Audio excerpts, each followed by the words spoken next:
Mesdames et messieurs, bonjour. Dans le cadre du cours en ligne de 2018 du programme de protection et réhabilitation des sols pour améliorer la sécurité alimentaire de la GIZ, je vais vous parler des institutions. Je suis économiste institutionnaliste à l'Institut international de recherche sur les cultures des zones tropicales semi-arides. Et mon principal champ d'intérêt est la gouvernance des ressources naturelles.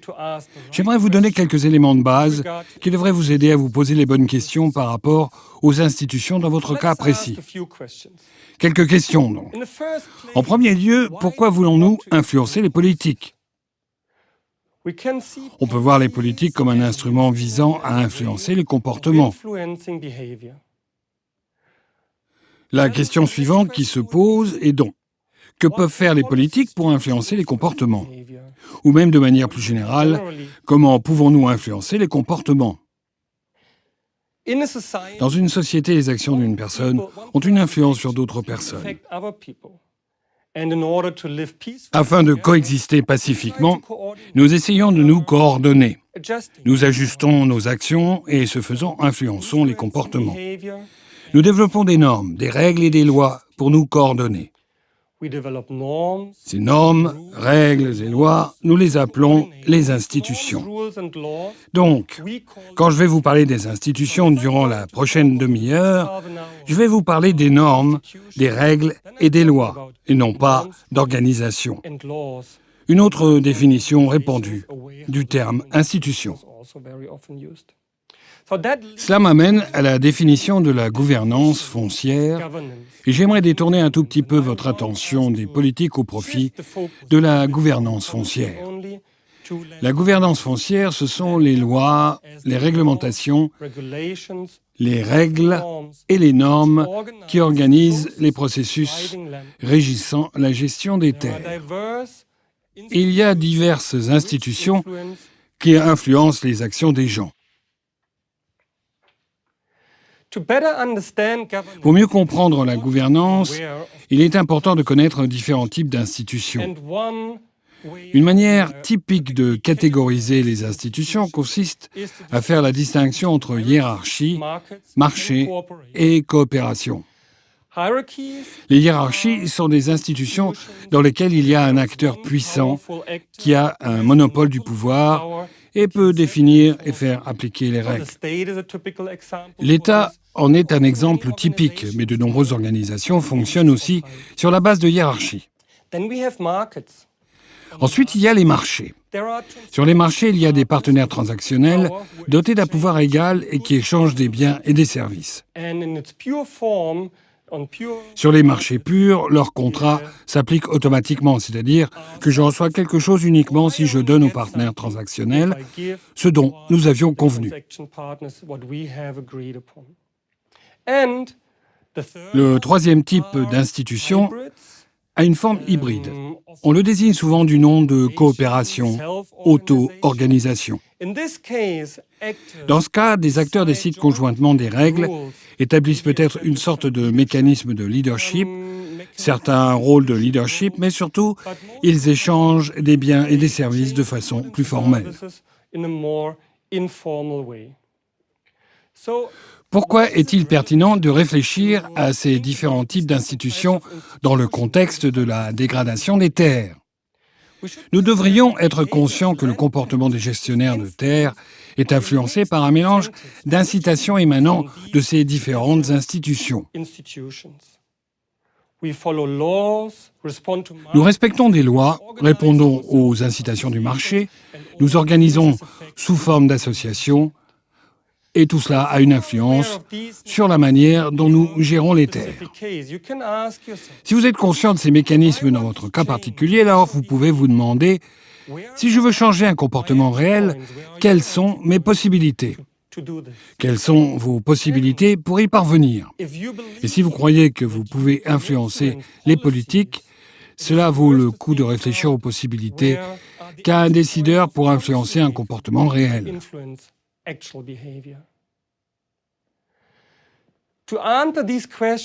Répondre à ces questions nous aide à comprendre que les mécanismes de coordination ont des avantages comparatifs selon le contexte. Une dimension importante du contexte est quelles sortes de bénéfices ou coûts sont affectés par la dégradation ou par la gestion des terres. J'aimerais vous expliquer cela à l'aide d'un exemple. Dans l'un de nos précédents projets, nous avons travaillé au nord de la Namibie. Là-bas, nous faisions face à une situation où il y avait encore de vastes zones de forêt quasiment intactes avant que des exploitants agricoles ne viennent défricher la forêt à un rythme accéléré pour faire de nouveaux champs. Nous avons comparé la prestation de différents services écosystémiques avant et après le défrichement et avons dressé la carte des services écosystémiques en fonction de différents types. Pour la classification, nous avons utilisé une bonne typologie qui a été introduite par Ostrom et des universitaires. Vous pourrez la trouver par exemple dans le livre d'Elinor Ostrom, Understanding Institutional Diversity. Ce qu'on peut voir sur ce diagramme, c'est qu'il y a différents types de biens. Nous les classons selon leur soustrayabilité ou rivalité dans l'usage et leur excluabilité. La soustrayabilité ou rivalité dans l'usage signifie à quel point le fait que je bénéficie d'un bien a-t-il un impact sur d'autres personnes. Imaginez que vous êtes à une réunion, que vous vous rendez au buffet. La quantité de nourriture que je prends a une influence sur la quantité de nourriture que les personnes derrière moi vont avoir. L'autre dimension est l'excluabilité et signifie à quel point est-il coûteux et difficile d'empêcher quelqu'un d'accéder à ce bien, à ce service écosystémique. Sur ce diagramme, en bas à droite, vous voyez que là où figurent les biens privés, il y a du fourrage, des cultures et la nourriture provenant des cultures. Ces services écosystémiques, qui sont les plus fortement liés aux champs, sont renforcés et fournis de manière plus intense après le défrichement, qui est symbolisé par la couleur verte. They are provided more intensively after the clearing, which is symbolized by the green color. Il est intéressant de noter que ces biens sont des biens privés, qui d'une part sont marqués par une forte rivalité dans l'usage, mais sont faciles à exclure.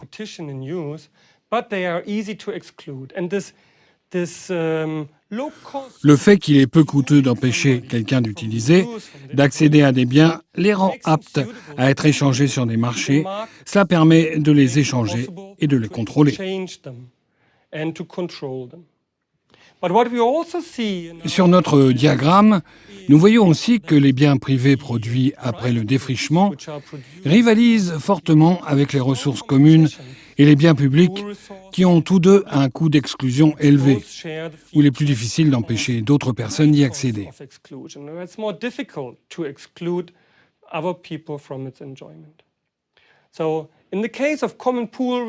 Dans le cas des ressources communes, il s'agit par exemple de l'utilisation des prés, des fruits sauvages, mais aussi du bois et différents produits typiques que l'on trouve dans la forêt.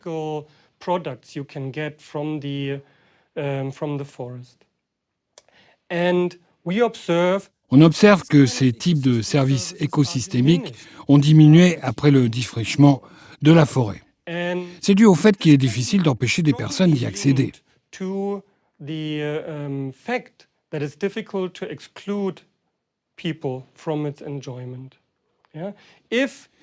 S'il est difficile d'exclure, alors beaucoup de personnes sont tentées d'aller là-bas et de prendre tout ce qu'elles peuvent. En même temps, cette difficulté d'exclusion signifie aussi que les personnes hésitent à investir dans le bien ou le service écosystémique. Elles ne peuvent pas être sûres qu'elles jouiront des bénéfices résultant de cet investissement, parce que tout le monde peut venir et en bénéficier. De plus, il est tentant de profiter gratuitement des autres. Les autres n'ont qu'à fournir, personne ne peut m'empêcher d'utiliser ce bien. Si tout le monde pense comme ça, cela va engendrer une situation où le bien sera moins fourni et surexploité. Beaucoup d'exemples ont montré que, avec des mécanismes de coopération en particulier, mais aussi une combinaison d'interventions du marché et de l'État, ces biens étaient gérés de manière durable. Ce n'est pas un piège ou une stratégie invétérée des biens communs qui ressemble à une loi, mais nous devons être conscients que ces défis institutionnels doivent être relevés par les institutions si nous voulons les gérer durablement.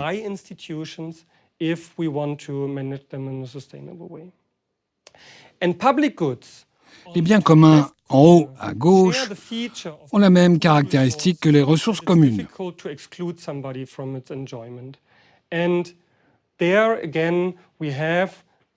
Il est difficile d'empêcher quiconque d'y accéder. Là encore, nous sommes tentés de ne pas fournir, de ne pas investir dans ces biens et par conséquent, le bien est moins fourni parce que tout le monde pense de la même façon.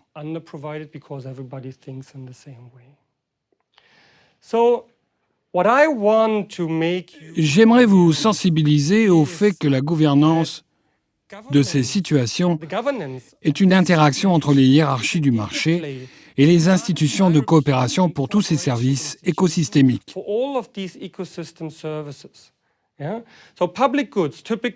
Typiquement, les biens publics traditionnels, parce qu'ils sont si difficiles à exclure, sont gérés par des règles étatiques, des lois et des institutions, alors que depuis récemment, il existe aussi des instruments innovants développés là où des sortes de marchés réglementés par l'État se développent, par exemple des paiements pour des services écosystémiques.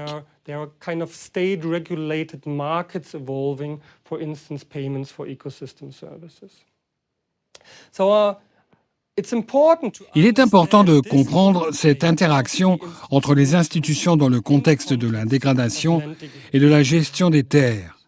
Dans votre cas particulier, demandez-vous les choses suivantes. Quels bénéfices, services écosystémiques et biens sont affectés par la gestion des terres?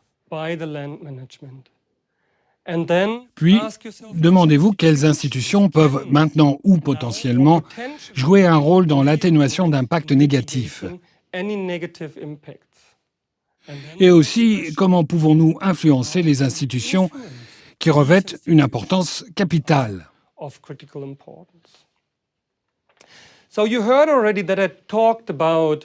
Vous m'avez déjà entendu parler d'une part de ce qui est prélevé d'un service écosystémique ou d'une ressource,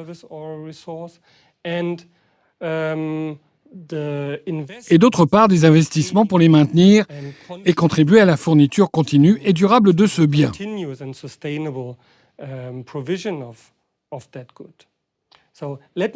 Permettez-moi de vous poser quelques questions que vous pouvez aussi vous poser dans votre cas. Qui contribue à la production continue et durable des services écosystémiques? Qui bénéficie des avantages ou des coûts d'accès des services écosystémiques?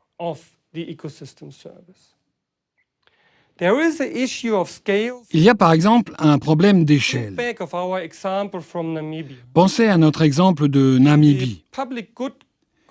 Dans le coin des biens publics, beaucoup de biens tels que la séquestration du carbone sont des biens dont jouissent des bénéficiaires sur une très grande échelle.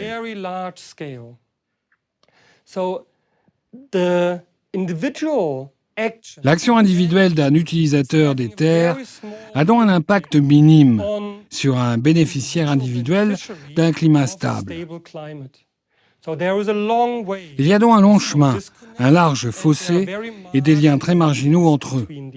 Pourtant, à grande échelle, les activités cumulatives de gestion des terres et les bénéfices cumulés des différents bénéficiaires jouent un rôle important.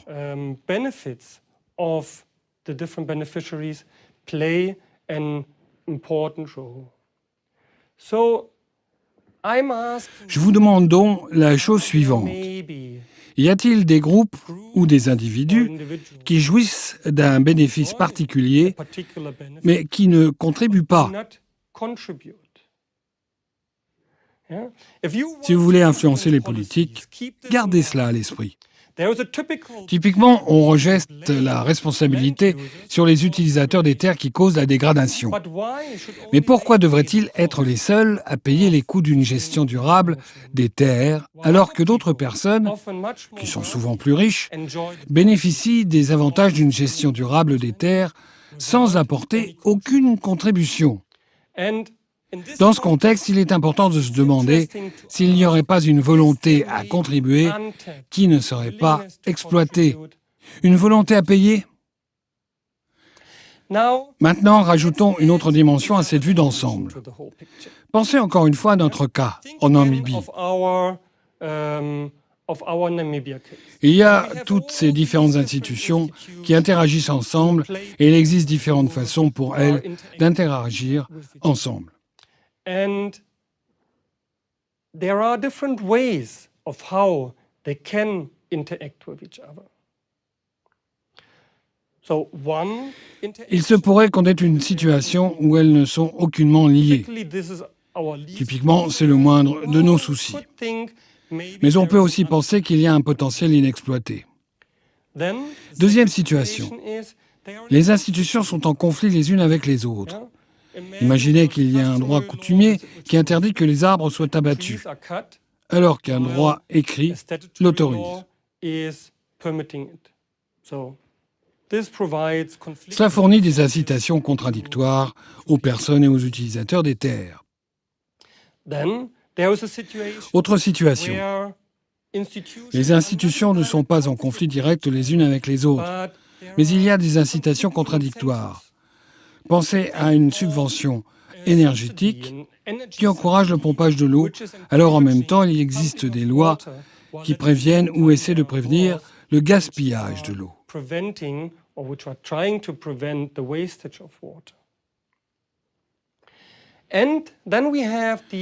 Et puis la situation qui est probablement la plus intéressante est celle où les institutions sont en harmonie les unes avec les autres. On dirait que c'est ce que nous voulons, mais même là, il y a des pièges. Il est possible, et c'est le meilleur cas, que deux institutions se renforcent mutuellement.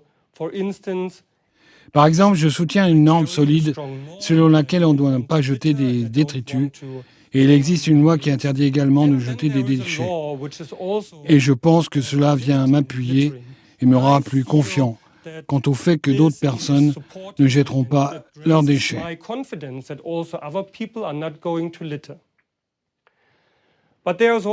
Il y a aussi la situation où une institution en entrave une autre. Voici un bel exemple tiré d'un jardin d'enfants israélien qui illustre cela.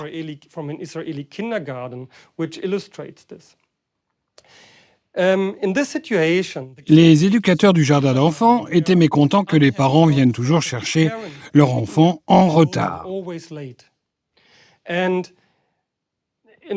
Pour remédier à cela, ils ont mis en place une amende pour que les parents en retard aient à payer une amende. Devinez ce qui s'est passé. Lorsqu'ils ont mis en place l'amende, les parents venaient avec encore plus de retard. Cela a donc miné leur valeur morale intrinsèque de ne pas être trop en retard, pour être un peu en retard, mais pas trop. Et ils préfèrent désormais payer l'amende. Cette norme a été mise à mal et il nous faut être au courant de telles situations lorsque nous pensons à l'interaction des institutions et comment les changer.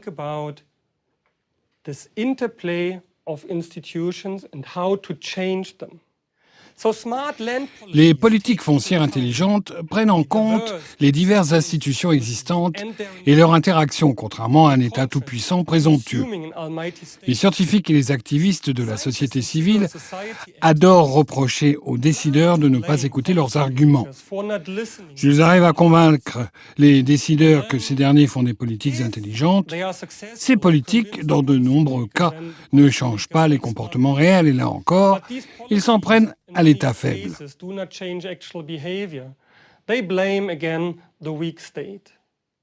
Nous devons être conscients que la capacité des États à faire appliquer les choses est limitée.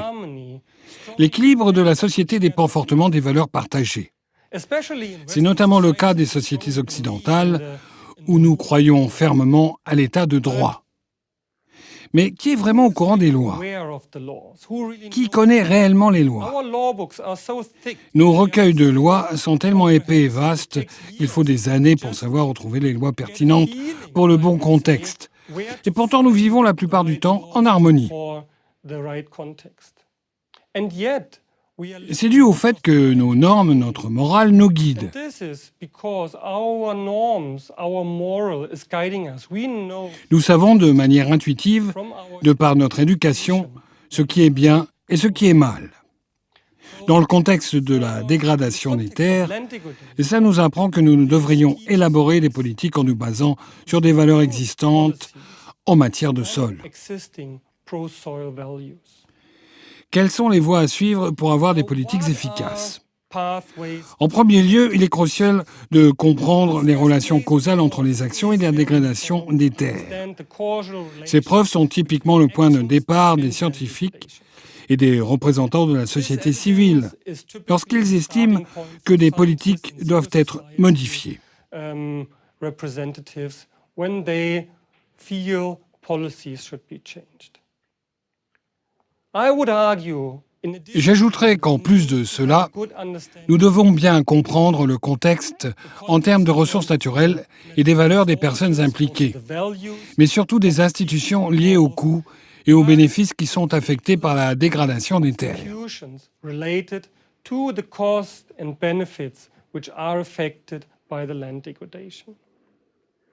And if Si nous avons cette compréhension, it will be much il nous sera beaucoup plus facile de trouver des possibilités, par exemple des politiques, to influence pour influencer les institutions et le comportement réel des gens. actual behavior. Dans ce contexte, il est important de savoir qu'il n'y a pas d'institution supérieure et que si un certain cadre de gouvernance fonctionne dans un contexte, cela ne veut pas dire qu'il fonctionne ailleurs.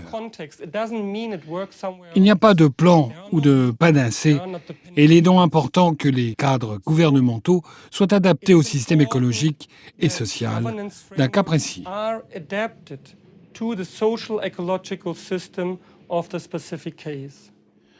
Comprendre cela nous amène This understanding à moins rechercher l'institution supérieure ou la gouvernance supérieure, asserts mais plutôt à développer les processus qui permettent aux acteurs de développer un cadre de gouvernance efficace dans une situation particulière. governance, but we are rather looking for the processes and develop the processes which help actors to develop an effective governance framework in a specific situation. Il est donc capital de développer la capacité institutionnelle de divers acteurs pour développer des politiques adaptées. Dans beaucoup de situations, des processus participatifs impliquant plusieurs parties peuvent aider à élaborer des politiques et des stratégies de mise en œuvre efficaces. Can help designing policies and implementation strategies which are effective. Les processus impliquant plusieurs parties sont perçus comme étant coûteux, et ils le sont. Mais si les résultats sont plus durables et plus efficaces, alors cela pourrait valoir la peine d'investir dans ces coûts additionnels. It might be worth to invest these additional costs.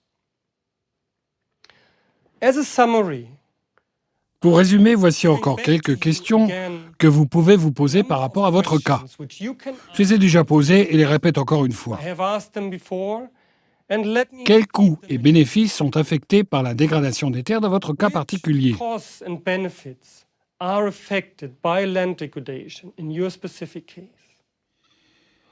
Who Qui contribue au maintien ou à la réduction des bénéfices et des coûts? reduction of Qui en bénéficie et qui les ressent? and who enjoys or experiences them? Which Quels États hiérarchiques, marchés ou institutions de coopération institutions ont une influence sur le maintien the maintenance ou la réduction or et l'expérience des coûts et des the bénéfices? experience of costs and benefits? And then Et encore une fois, dans votre contexte, quelles normes culturelles encouragent une gestion durable des terres? Vous rappelez-vous des histoires ou des contes comprenant des aspects liés à la santé des sols?